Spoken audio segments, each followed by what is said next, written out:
श्री स्वामी समर्थ. जय जय स्वामी समर्थ. नमस्कार मंडळी. स्वामी महाराजांच्या चॅनलवरती तुम्हा सर्वांचं अगदी मनापासून स्वागत करते. चला तर मग आजच्या व्हिडिओला सुरुवात करूया. श्रावण महिना आता सुरू होणारच आहे. श्रावणात आपल्याकडे व्रतवैकल्य करण्याची परंपरा आहे. श्रावण सोमवारचे व्रत हे मनोकामना पूर्ण होण्यासाठी सर्वोत्तम व्रतांपैकी एक आहे. हे व्रत केल्याने पुत्रप्राप्ती होते. योग्य जोडीदाराच्या इच्छा देखील पूर्ण होतात. कारण माता पार्वतीने कठोर तपस्या आणि उपवासाद्वारे महादेवांना पतीच्या रूपात प्राप्त केले होते. अविवाहित मुली आणि विवाहित महिला विशेषतः श्रावण सोमवारचा उपवास करतात. पुरुषही आपल्या मनोकामना पूर्ण करण्यासाठी हे व्रत करतात.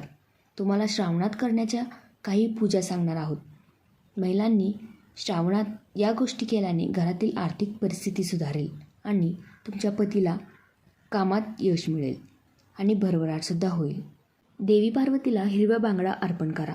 हर जिंदगीमध्ये सांगितलेल्या माहितीनुसार श्रावण महिन्यात महादेवाच्या पूजाबरोबरच स्त्रियांची काही गोष्टी कराव्या, ज्यामुळे देवी पार्वती प्रसन्न होऊन अखंड सौभागाचे वरदान देते. विवाहित महिलांनी दररोज हिरव्या बांगड्या घालाव्यात.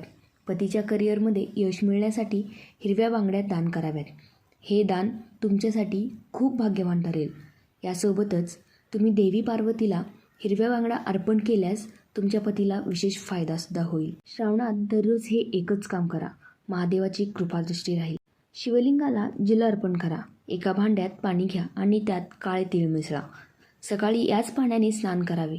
स्नानानंतर एका पाण्याचा तांब्या आणि त्यामध्ये 2 चमचे कच्चे दूध टाकून महादेवाला अर्पण करावे.